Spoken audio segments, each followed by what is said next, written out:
उनखे टकर वणी हुते बि गाह खाए। इन्हनि वटि इहो एहसासु कोन्हे, तव्हां वटि बि एहसासु कोन्हे त को जानवर हर भरू ज़ुल्म कयो। न बसि इहे जानवर जो कमु आहे पिया विढ़नि, हलाल हराम जो सुवाल आहे ई कोन को। रब तबारक व तआला इंसान खे अशरफुल मखलूकात अज़ीम तरीन मखलूक बणायो, एतिरे क़दुरु जो उनजे इज़त जो निशान ॿ ॻाल्हियूं आहिनि असांजे साम्हूं। हिकु त क़ुरान पाक में या अय्युहल इंसान या अय्युहन नास या अय्युहल्लज़ीना आमनू अहिड़े तरह जा किताब ऐं सद अल्लाह ताला इंसान खे कया आहिनि। सम्झ में आयो त अल्लाह जो मुखातब इंसान ई थी सघे थो। हिकिड़ी इज़त बादशाह जो कंहिं सां रूबरू ॻाल्हाए या हुनखे सॾु करे कुझु ॿुधाए, सम्झ में आयो त इहो एॾे मक़ाम मर्तबे वारो आहे जो बादशाह हुन सां ॻाल्हाए थो। अल्लाह अहकमुल हाकिमीन आहे, सारी काइनात जो मालिक ऐं ख़ालिक आहे, ॻाल्हाए थो इंसान सां, चइबो त इंसान इज़त वारो आहे। क़ुरान पाक इहा निशानी आहे असांजे इज़त जी। अहिड़ी तरह अंबिया कराम जो वजूद इंसान ज़ात में रब ताला रखियो, हैवाननि में न बि कोन्हे,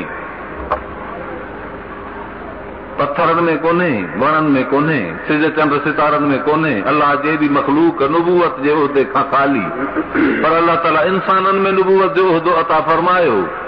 न एतिरो बल्कि सय्यदना मुहम्मद रसूलुल्लाह सल्लल्लाहु अलैहि वसल्लम खातमुन नबीन सय्यदुल अव्वलीन वल आखिरीन, इहो बि इंसान ज़ात मज़ा।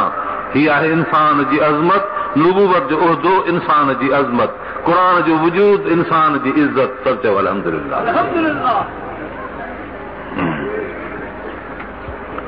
क़ुरान पाक इंसान जी ज़िंदगीअ खे संवारे दुरुस्त कयो, जीअं हिन दुनिया में उनखे ख़ुशि रखियो तीअं आख़िरत में बि ख़ुशि थो रखे। क़ुरान पाक सां ताल्लुक़ इंसान जे क़ब्र में, इंसान जे हशर में, इंसान जे आख़िरत जे सारे उमिरि में ताज़गी, इज़त ऐं भलाई थो आणे। ही यादि रखणु खपे त ॿियनि मखलूकात मां जीअं इंसान बि हिकिड़ी मखलूक आहे, मगर इंसान खे अल्लाह ताला दाइमी बका अता फरमायो, दाइमुल बका आहे। इंसान पैदा थियो दाइमुल बका आहे, हादिस नओं पैदा थियल पर रहंदो हमेशा। उनजो सबबु हीअ आहे त अल्लाह ताला पंहिंजे अल्ताफ़, नेमतुनि, इनायतुनि जो हिकिड़ो भंडार हिकु मखलूक ते पालूट कयो, ऐं उहा मखलूक सारे काइनात में ॿी नज़र न आयसि, तव्हां जो इंसान खे आख़िर पैदा की। ऐं संदसि नेमतुनि जो भंडार छा हुयो? ही क़ुरान पाक। वजूद जे लिहाज़ खां सय्यदना रसूलुल्लाह सल्लल्लाहु अलैहि वसल्लम, तालीम जे लिहाज़ खां क़ुरान पाक। फरमातो अर्रहमान अल्लमल क़ुरान ख़लक़ल इंसान अल्लमहुल बयान। अर्रहमान रहमत वारे क़ुरान जी तालीम मुक़ररु कई, क़ुरान जी तालीम ॾिनई, मगर क़ुरान जी तालीम वठण लाइ को हुजे कोन। ख़लक़ल इंसान, पोइ इंसान खे पैदा कयईं। अल्लमहुल बयान, क़ुरान खे पढ़ी बयान करे ॿियनि जे ॿुधाइण जी ताक़त बि अल्लाह ताला इंसान खे अता फरमाई। ईअं त क़ुरान बि पढ़ंदो त जानवर बि ॿुधंदा। अल्लाह ताला तो फरमाए या जिबाल अविबी माहू व तैर। दाऊद अलैहिस्सलाम बि ज़बूर पढ़े जबलनि खे हुकुम कयईं त तव्हां बि माइल थियो, पखियुनि खे चई तव्हां बि ॿुधो। हदीस पाक में अचे थो त दाऊद अलैहिस्सलाम जॾहिं ज़बूर पढ़ंदो हो त पखी वलड़ करे बीहंदा। पर बयान जी ताक़त अल्लाह ताला वरी बि इंसान खे ॾिनी। क़ुरान ॿुधण जे लाइ त सभु शइ ॿुधे, मगर बयान जी ताक़त इंसान खे। क़ुरान ॿुधण जे लाइ त हर शइ ॿुधे, मगर तालीम क़ुरान जी अल्लाह तबारक व तआला इंसान खे ॾिनी ऐं अमल जी ताक़त इंसान खे ॾिनी। ईअं त थंभ बि क़ुरान ॿुधंदो हो नबी अकरम सल्लल्लाहु अलैहि वसल्लम जो। उस्त में हन्ना न मशहूर आहे, अॼु बि उन जी जाइ ते थंभ बीठल आहे। रिवायत में अचे थो हदीस पाक जे अंदरि हुज़ूर अनवर सल्लल्लाहु अलैहि वसल्लम जन उन सां बि ऐं कुझु तकियो टे कॾहिं बि क़ुरान शरीफ़ पढ़ंदा हुआ, हदीस बयान फरमाईंदा हुआ, सहाबा किराम खे तालीम ॾींदा हुआ, दीन जी बि ख़ुतबा पढ़ंदा हुआ। मस्जिद नबवी में खजीअ जो थंभ हुयो हिकिड़ो, पोइ हिकिड़े शख़्स मिंबर बणायो रसूलुल्लाह सल्लल्लाहु अलैहि वसल्लम जे लाइ काठ जो। पोइ जॾहिं मिंबर ते वेठा त आवाज़ अचणु लॻो जीअं ॾाची आवाज़ कंदी आहे, किणकूं कंदी आहे। पोइ जो गौर करे ॾिसनि त खजीअ जे थंभ जो आवाज़ पियो निकिरे, रोअण जो आवाज़। आख़िर सहाबा हैरान थी विया, हुज़ूर अनवर सल्लल्लाहु अलैहि वसल्लम मुतवज्जिह थिया, ॾिठऊं त थंभ जो रोअण जो आवाज़ थो अचे, पाण उथी बीठा उनखे भाकुर पाताऊं। पोइ ईअं सुॾका भरे बसि कीअं जे नंढड़े ॿार खे परचाइबो आहे ऐं पोइ बसि कंदो आहे ॿार गोद में अची। क़ुर ॿुधण जे लाइ त हजर शजर बि तयारु आहे, पर क़ुर बयान इंसान कंदो, फरमाए थो अल्लमहुल बयान। तंहिं करे सभु चयो अल्हम्दुलिल्लाह। अदा क़ुर पाक ॿुधणु ॿुधाइणु उन ते अमल करणु असां इंसान जो कमु आहे। जिन त अल्लाह ताला हैवाननि ॾांहुं क़ुर मोकिले, हा मलकूत केॾी मुक़दस मखलूक, नूरानी पैदाश, पाक मखलूक। फरमायो त समा व हक़हा अंत इत्त, आसमान पे थो चीकट करे, हक़ थस जो चीके, मामिन शिबरिन इल्ला व अलैहि मलकुन साजिद। फरमायो त गिराठ वांदी कान्हे, मेराज जी राति जो मुशाहिदो अथनि, गिराठ वांदी कान्हे, सभई मलक सजदे में पिया आहिनि आसमान में। इबादत बि हले थी, ज़िक्र बि हले थो, सजदो बि हले थो, तारीफ़ बि हले थी, पर अञा का ॿी ॻाल्हि हुई जेका अल्लाह ताला खे पसंद हुई। उन हद ते का ॿी मखलूक पहुती न थी। मलाइकनि सगुरनि चयो नहनु नुसब्बिहु बिहम्दिका व नुक़द्दिस लक, असां तस्बीह कंदासीं, तारीफ़ कंदासीं। आदम खे पैदा करण जी ज़रूरत न आहे। अल्लाह ताला फरमाए इन्नी आलमु मा ला तालमून, मां ॼाणा थो तव्हांखे ख़बर न आहे, मां ॼाणा थो तव्हांखे ख़बर न आहे। ज़ाहिरी माना इहा आहे त मूंखे इल्मु आहे हिन ॻाल्हि जो, मां पंहिंजो हिकमत सां हुनखे पैदा थो करियां। हाणे ॿी ॻाल्हि आहे त हुननि चयो असां त तस्बीह कंदासीं, असां तारीफ़ कंदासीं, नहनु नुसब्बिहु बिहम्दिका व नुक़द्दिसु लक। अल्लाह ताला फरमाए इन्नी आलमु मा ला तालमून, इहो कमु त मां ॼाणा थो, छो त मुंहिंजो कमु आहे तारीफ़ करण बि पंहिंजी, तस्बीह करण बि मुंहिंजो कमु आहे, छो त तस्बीह बि मुंहिंजी, तारीफ़ बि मुंहिंजी, त करियां बि मां। पर इहा माना आम तरह सम्झ में नथी अचे, न को मलकनि खे इहा ॻाल्हि सम्झ में आई। आख़िर जॾहिं मेराज जी राति थी, हुज़ूर अनवर सल्लल्लाहु अलैहि वसल्लम जन नालैन शरीफ़ सां अर्श अज़ीम जे मथां सतह ते कदम रखी रौनक अफरोज़ थिया। उते अल्लाह ताला फरमायो मस्जिद अबदी, मुंहिंजा बाना हेॾी काइनात तुंहिंजे कदमनि में, हेॾो शान, हेॾी इज़त, पर अॼु मुंहिंजी इन मक़ाम ते बि तारीफ़ कर, छो त इन मक़ाम ते इते बि एॾी अज़मत वठी पोइ वरी तारीफ़ कंहिं बानप सां न कई।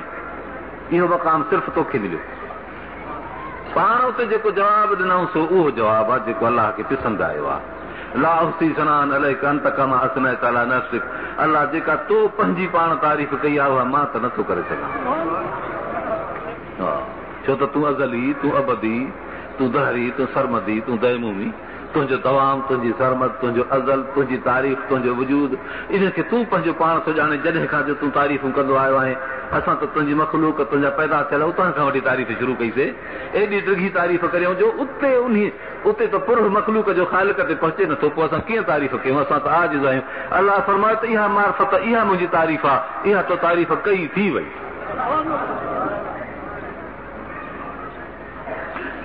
हू आहे अल्लाह ताला जी हिकिड़ाई, हीअ आहे नबीअ जो मक़ाम, हीअ आहे क़ुर जो वजूद। अल्लाह ताला तो फरमाए काबतुल्लाह खे असां मसाबतल लिन्नास बणायो, सारी दुनिया जो मर्जा कयोसीं।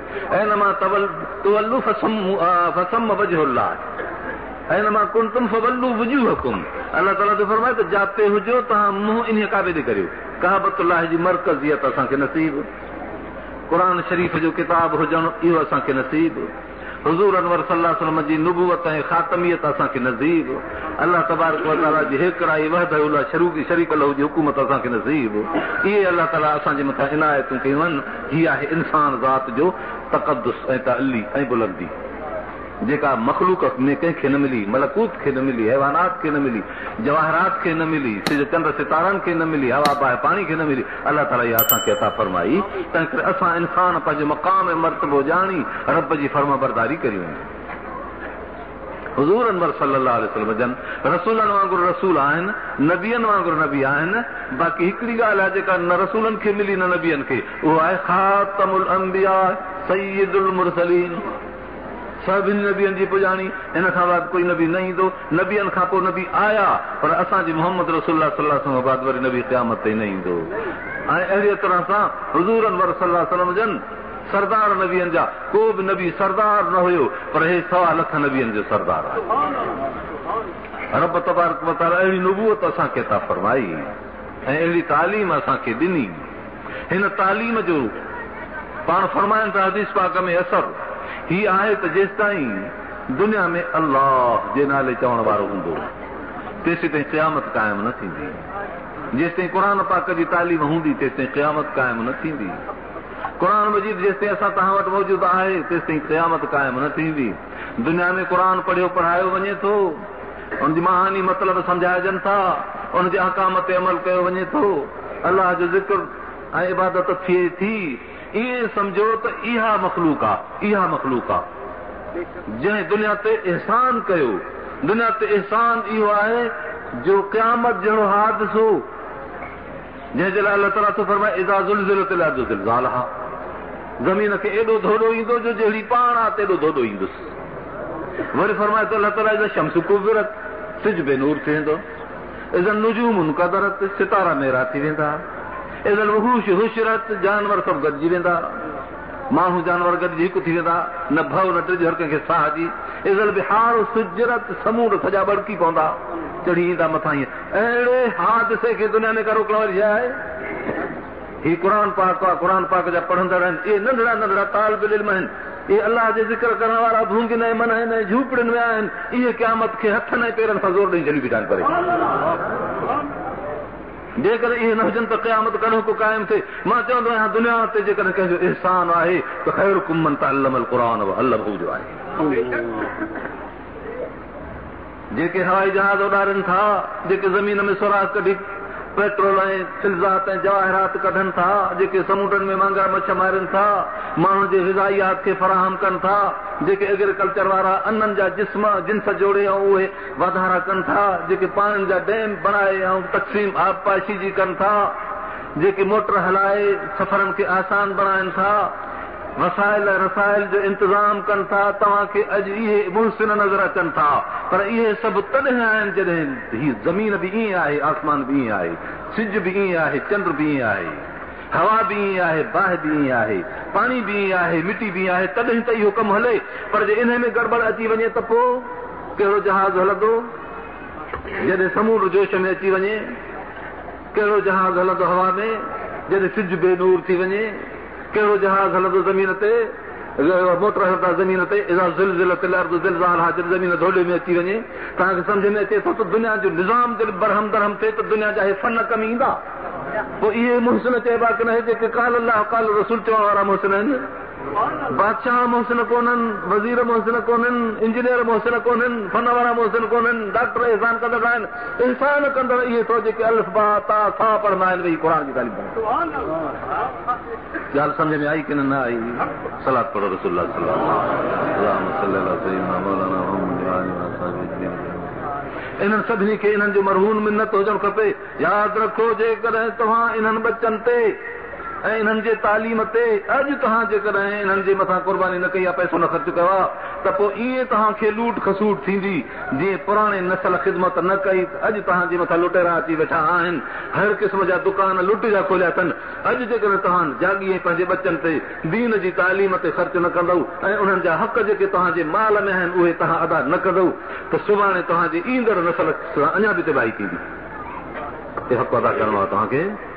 जीअं न त कोर्ट में वेंदो त रुपए खे सवा वर्क न उथलंदो, कमु कराइण वेंदो कंहिं कामोरे खां त सही हज़ारनि खे सवा न मिलंदी, ऐं जेकॾहिं जंग में निकिरंदव त तव्हां बदअमनीअ सां पंहिंजा वॾा वॾा असां सां फुराए अची निकिरंदव, घरनि में वेहंदव त औरतूं माण्हू खणी वेंदा, नंग बि लुटे वेंदा। इहो सभु कॾहिं आहे जॾहिं तव्हां जे अॻे नसल इन बच्चनि ते दीन जी तालीम मथां ख़र्च न कयो आहे। हाणे जेकॾहिं तव्हां हितां इबरत न वठंदव फातबरू यार लफ़्ज़ार त वरी तव्हां सां बि इहा जुट थींदी, अॻिते नसल सां बि इहा जुट थींदी। तंहिं करे वधि में वधि जेकॾहिं पाण खे बचाइणो अथव त क़ुर जी ख़िदमत करियो। क़ुर पाक दुनिया जी ख़िदमत कई, क़ुर पाक दुनिया खे इंसानियत सेखारी। जिते क़ुर आहे उते इंसानियत आहे, जिते क़ुर पाक ते अमल आहे उते इंसानियत आहे, जिते क़ुर पाक ते अमल न आहे, न की हुनजो इल्मु आहे, इंसानियत कान्हे। यूरोप जे अंदरि तव्हां जाते ॾिसो, उन्हनि जा घर ख़बर अथव कीअं आहिनि? हिकिड़ी औरत जे पुठियां 25 माण्हू न हूंदा त छा? हिकिड़ो मर्द 25 कुत्तनि जे पोयां न फिरंदो उहो त पोइ छा? 25 खे 25 सां जेकॾहिं तव्हां ज़रब कंदव त एतिरो वॾो जवाबु इहो तव्हांजो उते यूरोप जे खानदान अथव, कुटुंब अथव, एतिरा खानदान था ठहनि पिया उन में। अल्लाह तबारक व तआला गयूर आहे। रब तबारक व तआला जीअं पंहिंजो सजदो असांखां वसूल कयो आहे, पंहिंजो सबूत असां वटि ही आहे त जीअं हिकिड़े मर्द खे संदसि औरत जॾहिं वफ़ादार हूंदी आहे त पोइ हुन खां रज़ामंद हूंदो आहे, जेकॾहिं न त उहा छॾे ॾियण जे लाइक़ु हूंदी आहे। अलाह ताला थो फरमाए त तव्हां मुंहिंजो सजदो कयो, न त रब ताला थो फरमाए असां ॿी क़ौम बदिलाईंदासीं, अहिड़ी क़ौम आणींदासीं जेका सुमल यकुन अमसालकुम, तव्हां जहिड़ा न थींदा, यस्तब्दिल क़ौमन गैरकुम सुमल यकुन अमसालकुम, हिकिड़ी अहिड़ी क़ौम आणींदासीं जेका वरी पोइ तव्हां वांगुरु न थींदी, उहा मुंहिंजी फर्मा बरदार थींदी। जीअं माण्हू खे संदसि घर वारी वफ़ादार न थींदी आहे ऐं पोइ अलाह उहे मर्द उहो पंहिंजे गुस्से में अची कावड़जी हुनखे तलाक ॾेई जान छॾाए वरी ॿियो पंहिंजो घर बणाईंदो आहे। रब थो फरमाए त तव्हां मुंहिंजी इबादत न कंदव, मुंहिंजी फर्मा बरदारी न कंदव, त ईअं तव्हांखे कढी वरी अहिड़ी क़ौम आणींदसि जेका फर्मा बरदारी कंदी। ख़ुदा असांखे पंहिंजे गैरत जो नमूनो हिकु इंसान खे पंहिंजे घर में करे ॾिनो आहे। जहिड़ी तरह हिकु माण्हू जी औरत सभिनी ॻाल्हियुनि में चङी हुजे पर मर्द सां निकाह जे हक़ में वफ़ादार न हुजे त उहा कहिड़े कम जी आहे, बेकार आहे। अहिड़ी तरह सां मर्द सां बि वफ़ादार आहे, ॿिया बि सभु कम सुठा थी करे, पर वांदकाई जे वक़्त में उहो मुड़ुस वारो हक़ ॿिए जे लाइ आसान थी करे त इहा केतिरे क़दुरु न शरीफ़ चइबी, शरीफ़ आहे, बिल्कुलु कमीनी आहे। अहिड़ी तरह सां जेको रब तबारक व तआला जी इबादत बि करे ऐं माण्हुनि सां बि चङो हले, पर कॾहिं कॾहिं अलाह खां सवा कंहिं ॿिए जे आॾो सिर झुकाए, इहो इन कमीनी औरत जो आहे। रब तबारक व तआला असांखे असांजी गैरत ते पंहिंजी गैरत जो मिसाल ॾिनो आहे। मुंहिंजा हुज़ूर साईं फरमाइनि था उनज़ुरु इला गैरत साद, ॾिसो साद जी गैरत अन अग़यर मिन वल्लाहु अग़यर मिन्नी लिज़ालिक हर्रमल फवाहिश। अलाह तबारक व तआला ॾिसो केॾो गयूर आहे, साद जी गैरत ॾिसो माइन खां बि गयूर, अलाह तबारक तआला वधीक गयूर, जंहिं बेहयाई जे कमनि खे हराम करे छॾियो आहे। मतिलबु त इहो सारो प्रोग्राम इंसान जो आहे, जेकॾहिं इन ते हलंदा माण्हू त बचाव आहे, जेकॾहिं न त न। इहो आहे अलाह जो हक़ ऐं ॿियो आहे क़ुर जो हक़। क़ुर जो हक़ तव्हांखे मां इजमाल न ॿुधायो त हिनखे पढ़ो, हीउ क़ुर जो हक़ आहे। सैयदना उमर फारूक रज़ी अलाह ताला अन्हु अची कुझु तौरात शरीफ़ जूं आयतूं थो पढ़े, नबी साईं जे आॾो पाण गुस्से में भरिजी विया। अबू बकर सिद्दीक़ अर्ज़ु कयो सकलत क़ौम कया उमर, उमर तुंहिंजी माउ जे करे तो ते रोए हाए, तूं मुअल हुजे हा त बहितर हिन ज़िंदगीअ खां, जो नबी साईं जन कावड़जी विया आहिनि।